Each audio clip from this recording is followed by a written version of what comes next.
CCS ACP Umamaheswararao ఆదాయానికి మించిన ఆస్తుల కేసులో పోలీసుల విచారణ కొనసాగుతోంది. ఉమామహేశ్వరరావు హై ప్రొఫైల్ కేసులో అక్రమాలకు పాల్పడినట్లు తెలుస్తోంది.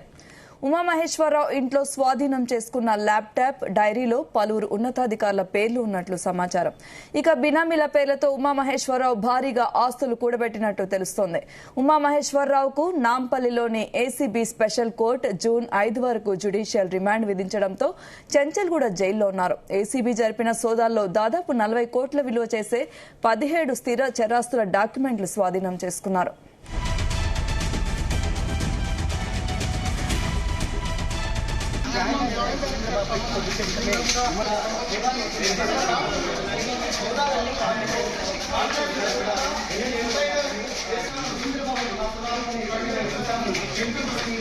చాలా లక్షల రూపాయల విలువైనటువంటి నగదులు కూడా ఏసీబీ అధికారులు గుర్తించారు. దానికి సంబంధించి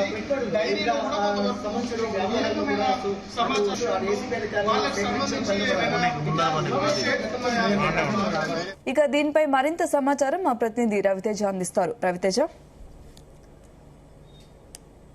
సిసిఎస్ ఏసీపీగా పనిచేస్తున్నటువంటి ఉమామహేశ్వరరావు ఆదాయానికి మించి ఆస్తులు కలిగి ఉన్నాయంటూ కూడా ఏసీబీ అధికారులకు పక్కగా ఫిర్యాదులు అందజేయడము, కొంతమంది బాధితులు నేరుగా అతని ప్రవర్తన, అతని తీరు, అతని ఇన్వెస్టిగేషన్ లో బెదిరింపులకు పాల్పడి తమ దగ్గరనే డబ్బులు వసూలు చేసి తమ పైన అక్రమ కేసులు నమోదు చేశాడంటూ కూడా నేరుగా బాధితులే ఏసీబీ అధికారులను ఆశ్రయించడంతో వివిధ రకాలుగా ఉమామహేశ్వరరావు పైన అందినటువంటి ఫిర్యాదులు ఏసీబీ అధికారులకు పక్కగా ఆదాయానికి మించి అక్రమాస్తులను కూడబెట్టారంటూ కూడా పక్కా ఇన్ఫర్మేషన్ తో నిన్న ఏసీబీ అధికారులు ఉమామహేశ్వరరావు మొత్తం రాష్ట్ర వ్యాప్తంగా అతని బినామీలు, అతని సన్నిహితులు, స్నేహితులు, బంధువుల ఇళ్లలో కూడా ఈ సోదాలు నిర్వహించి దాదాపు 14 గంటల పాటు ఆయన సమీప బంధ ఇళ్లలో ఈ సోదాలు నిర్వహించి మొత్తం పూర్తి స్థాయిలో ఆస్తులన్నింటిని కూడా స్వాధీనపరుచుకొని నిన్న మధ్యాహ్నం ఏసీబీ కార్యాలయానికి తీసుకెళ్లి అక్కడి నుంచి కోర్టు ప్రవేశపెట్టడంతో కోర్టు 14 రోజులు జ్యుడిషియల్ రిమాండ్ విధించింది. జూన్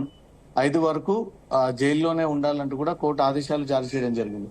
ఇప్పుడు కస్టడీలో కూడా కోరేటువంటి అవకాశం ఉంది. 5 రోజుల పాటు ఉమామహేశ్వరరావు కస్టడీలో కావాలంటూ కూడా ఏసీబీ అధికారులు కస్టడీ పిటిషన్ దాఖలు చేసి అతను విచారించేటువంటి అవకాశం ఉంది. సుమారు ఇప్పటి వరకు 40 కోట్లకు పైగా అక్రమంగా ఆస్తులను కూడబెట్టాడంటూ అతను నెలసరి వచ్చేటువంటి జీతం ఒక రకంగా ఉంటే అతని ఈ ఇంట్లో దొరికినటువంటి సొంత ఒక రకంగా ఉంది. ఎక్కడ కూడా మ్యాచ్ అవ్వట్లేదు. ప్రతిదీ ఇల్లీగల్ గా ఇతను డీల్ చేస్తా ఉన్నాడు. ప్రతి కేసుని ఏ రకంగా లబ్ధి పొందాలి, ఏ రకంగా దాంట్లో కమిషన్ పొందాలి అనే ఒక ఆలోచనతోటే ఇన్ని రోజుల పాటు తను పోలీస్ డిపార్ట్మెంట్ లో ఏసీబీగా పనిచేశాడనేది మాత్రం ఏసీబీ అధికారులు గుర్తించడం జరిగింది. ఎస్ఐ నుంచి మొదలుకొని ఇప్పుడు ఏసీపీ వరకు కూడా ప్రతి కేసులో తను ఏ రకంగా దీంట్లో డబ్బులు సంపాదించాలన్న ఒక దురాలోచనతోటే ఏసీపీ ఉమామహేశ్వరరావు ప్రతి కేసులో బాధితులని నేరుగా బెదిరించడము, బాధితుల దగ్గరనే డబ్బులు వసూలు చేయడము, దాంట్లో ఉన్నతాధికారులకు కొంత వాటా పంపించడము, ఉన్నతాధికారుల పేర్ల మీద కొన్ని ఆస్తులను కొనుగోలు చేయడము.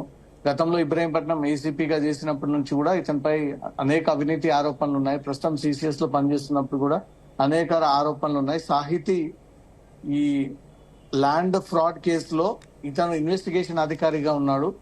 వివిధ బాధితులందరూ కూడా ఉమామహేశ్వరరావుని ఆశ్రయించడంతో ఆ సాహితీ బాధితులందరూ కూడా ఉమామహేశ్వరరావు బెదిరించి మీరు డబ్బులు కట్టినట్టు ఎలాంటి ప్రూఫ్స్ ఉన్నాయి, ఈ డబ్బులు మీకు రావు, మీరు తిరిగి తనకు డబ్బులు చెల్లిస్తేనే ఆ డబ్బులు ఇప్పించగలనంటూ కూడా బాధితులను బెదిరించి వారి దగ్గర డబ్బులు వసూలు చేశాడనేది కూడా బాధితులందరూ ఏసీబీ అధికారుల కార్యాలయాన్ని ఆశ్రయించడంతో ఏసీబీ అధికారులు పక్కా ప్రణాళికాబద్ధంగా తన బినామీ పేర్లతో ఈ ఆస్తులను కూడబెట్టాడు, బ్యాంకు లాకర్లలో ఎంత మేరకు ఆస్తులు కూడబెట్టాడు, స్థిరాస్తులు, చిరాస్తులు ఎంత మేరకు ఇతని పేరు పైన నమోదున్నాయనే దానిపై కూడా పూర్తి స్థాయిలో డాటాని స్వాధీనపరచుకుని ఆ తర్వాత సోదాలు నిర్వహించి మొత్తం 40 కోట్లకు పైగా రాష్ట్ర వ్యాప్తంగా అనేక అక్రమాల ఆస్తులని కూడబెట్టి ఆదాయానికి మించి అక్రమ ఆస్తులు కూడబెట్టాడనే దానిపై కూడా ఏసీపీ అభియోగాలు మోపుతూ అతని పైన కేసు నమోదు చేసి నిన్న కోర్టులో ప్రొడ్యూస్ చేయడం జరిగింది. Soumya, thank you Ravi Teja. Do